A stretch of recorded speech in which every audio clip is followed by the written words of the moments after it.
Hello everyone, myself Arun Sharma, PGT Physics. Today we will start the next portion of grade 11th Physics, that is unit number 3rd. And in my last video we will discuss about uh, inertia, Newton's law of motion, real law of motion. After that, today's my topic is law of conservation of linear momentum.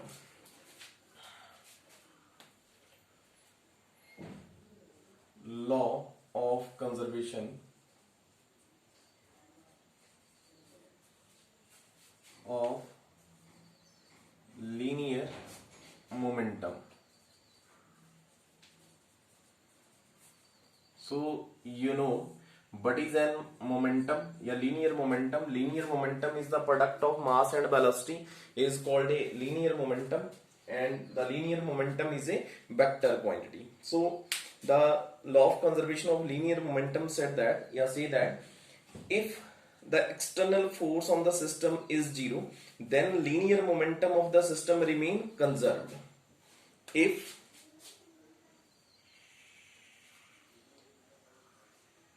the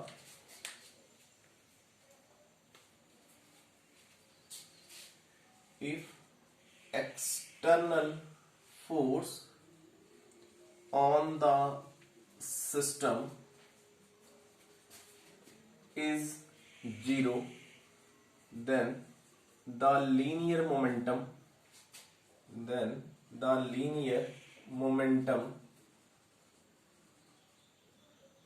of the system remain conserved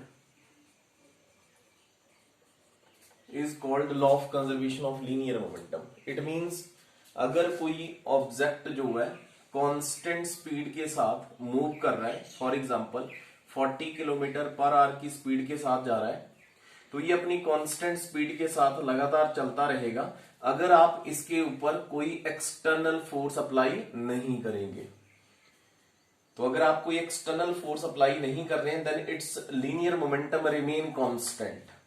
अगर आपने इसके ऊपर कोई external force apply कर दी तो हो सकता है या तो इसका स्पीड इंक्रीज करे या डिक्रीज करे, then it's linear momentum does not constant.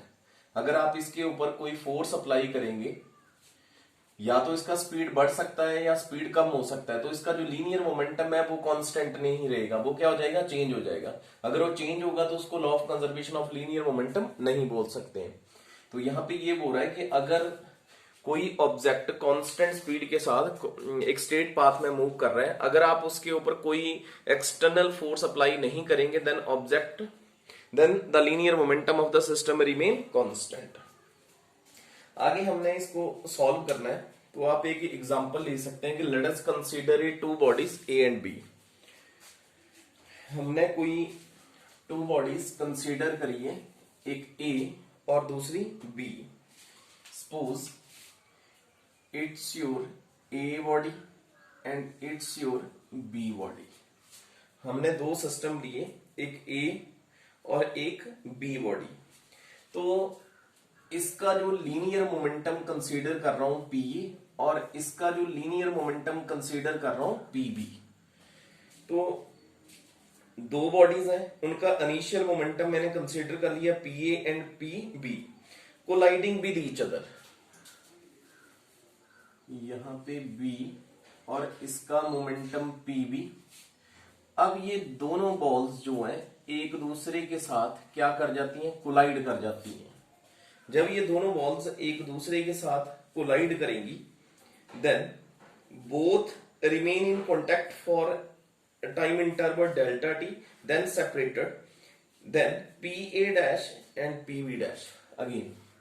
तो ए बॉल जो है उसका फाइनल मोमेंटम हो गया पी ए डैश और बी बॉल का फाइनल मोमेंटम हो गया पी बी डैश।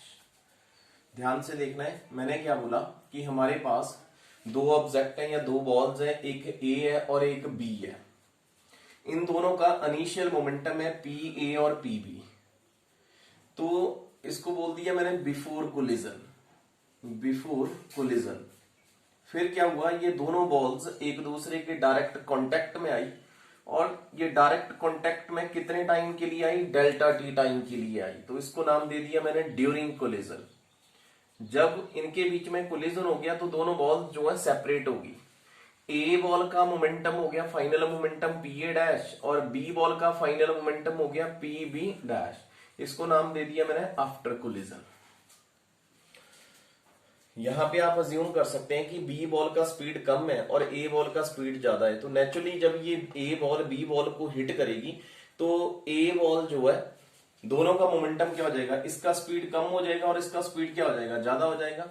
तो दोनों का फाइनल मोमेंटम हुआ आपके पास P A dash and P B dash.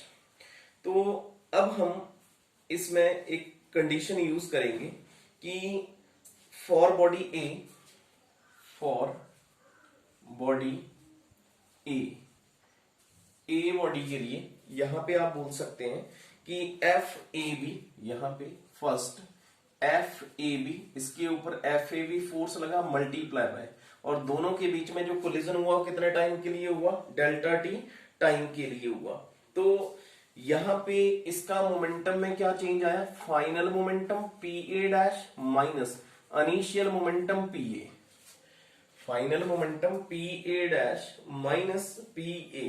अब for body B, for body B, अब बी के लिए क्या हुआ कि इनमें जो मोमेंटम है इसको क्या लिख सकता हूं मैं, F B A multiply by delta t is equal to P B dash minus P B.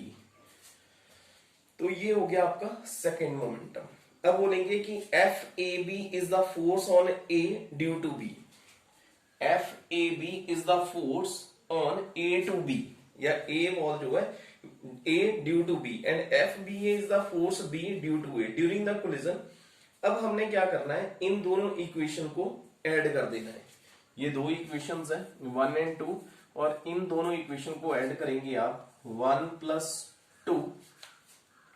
जब आप दोनों इक्वेशन को ऐड करेंगे तो आपके पास कंडीशन आ जाएगा, पहले left hand side F A B plus F B A multiply by delta t, delta t is constant that is equal to P B dash, that is equal to P B dash minus P A, P B dash minus क्या लिखेंगे P A plus P A dash plus P A dash minus P B. तो ये आपके पास condition आ गया। अब इसके बाद हम बोल सकते हैं according to Newton third law, F A B, यहां पे ध्यान से देखना है, अकॉर्डिंग टू थर्ड लॉ पढ़ा हुआ है आपने, every action there is equal and opposite reaction, F A B is equal to minus F B A. तो अगर थर्ड लॉ ऑफ मोशन के अकॉर्डिंग, डेफिनेशन में बोला कि हम इनके ऊपर कोई एक्सटर्नल फोर्स, बाहर से हमने कोई एक्सटर्नल फोर्स नहीं अप्लाई करा, ए बॉल बी बॉल के ऊपर फोर्स अप्लाई करा है, that mean it is equal to zero, zero के साथ मल्टीप्लाई करेंगे क्या रह जाएगा, जीरो रह जाएगा। अब आगे यहां पे सॉल्व करेंगे इसको, P A dash minus P A, ध्यान से देखना है, P A dash minus P A, आगे क्या लिख सकते हैं plus P B dash minus P B, ध्यान से देखेंगे P A dash minus P A plus P B dash minus P B के इक्वल। इट मीन्स आगे सॉल्व करेंगे P A plus P B is equal to P A dash plus P B dash. इसका मतलब initial momentum is equal to final momentum. हमने बाहर से कोई external force apply नहीं करा, जो इनिशियल मोमेंटम है वो किसके इक्वल आ रहा है आपके पास, यहाँ पे फाइनल मोमेंटम के इक्वल आ रहा है। तो यहां से याद रखेंगे it's your law of conservation of linear momentum. Next हम सेकंड टॉपिक करेंगे, ये आपका फर्स्ट टॉपिक था law of conservation of linear momentum. अब हम एक सेकंड टॉपिक करेंगे, उस सेकंड टॉपिक को बोलेंगे आप इंपल्स।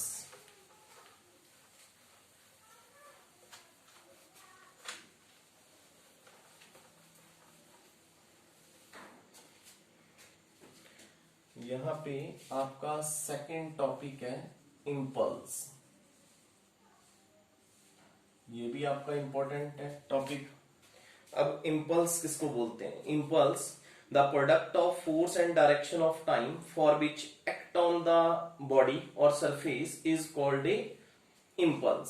सो आप बोल सकते हैं impulse is the product of average force and time is called impulse, या impulse is the product of force and a time interval is called a impulse. So impulse is a vector quantity. यहां पे याद रखना है impulse जो है एक vector quantity है, ठीक है। अगर आपने यहां से इसका यूनिट निकालना है तो यूनिट भी निकाल सकते हैं। यूनिट को क्या लिखेंगे? Newton into second. यहां पे आपको पता है फोर्स का यूनिट है न्यूटन और टाइम का यूनिट क्या है? सेकेंड। इंपल्स का यूनिट क्या हुआ? Newton into second. और इसका अगर आप डायमेंशनल फॉर्मूला सॉल्व करना चाहें तो force is equal to m into a, this a m, b upon t, this velocity, displacement upon time. It means dimensional formula m1 l1 t raised to power minus 2 is the dimensional formula of a impulse. After that, according to second law of motion, according to Newton second law of motion, so you know what is Newton's second law? Newton's second law state that the force is directly proportional to rate of change of momentum with respect to time is called a Newton's second law. अब यहां से F multiply by dt is equal to dp, मैंने यहां पे cross multiply कर दिया। F into dt is equal to dp। अब इसको इंटीग्रेट करेंगे आप बोथ साइड। यहां से इंटीग्रेट करा F into d t is equal to integration of d P.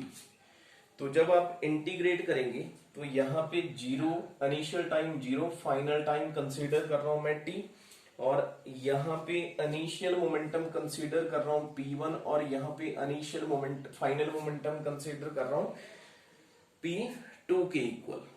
अब जब आप इंटीग्रेट करेंगे, बिल्कुल ध्यान से देखना है, जब आप इसको इंटीग्रेट करना है तो आपके पास कंडीशन आ जाएगा कि P1 और P2 जो है initial momentum before the impact t is equal to zero and final momentum t is equal to zero. तो यहां पे F हमने कॉमन निकाल लिया, zero to t dt is equal to dp P1 to P2, इसकी integration आई आपके पास t, zero to t, dp का इंटीग्रेशन आ रहा है p और p1 टू p2। अब आपको पता है f upper limit minus lower limit t minus zero is equal to upper limit minus lower limit p2 minus p1 के इक्वल। अब जो आपके पास है इसको आप एवरेज भी बोल सकते हैं, f average multiply by t is equal to p2 minus p1 के इक्वल। इसका मतलब इंपल्स जो है वो किसके इक्वल है? Change in momentum. Impulse is equal to change in momentum. तो याद रखना है, इसको आप क्या और बोल सकते हैं? Equation of impulse. तो ये आपके पास इक्वेशन है इंपल्स की। तो ये था आपका सेकंड टॉपिक। फर्स्ट टॉपिक था हमारे पास law of conservation of linear momentum और सेकंड टॉपिक है हमारे पास इंपल्स। तो आपने याद रखना है impulse is the product of force and time. ये कौन सा क्वांटिटी है? वेक्टर क्वांटिटी है। यूनिट लिखेंगे तो Newton into second. Fundamental unit भी बताया मैंने आपको कैसे सॉल्व करते हैं। सीजीएस यूनिट भी बता सकते हैं, time into second. Dimensional formula solve करना आपको आता है, m1 l1 t माइनस 2। तो ये दो टॉपिक करेंगे आज आप, और नेक्स्ट वीडियो में हम इसके आगे वाले टॉपिक इनके ऊपर जो प्रैक्टिकल एप्लीकेशन है वो हम ट्राई करेंगे।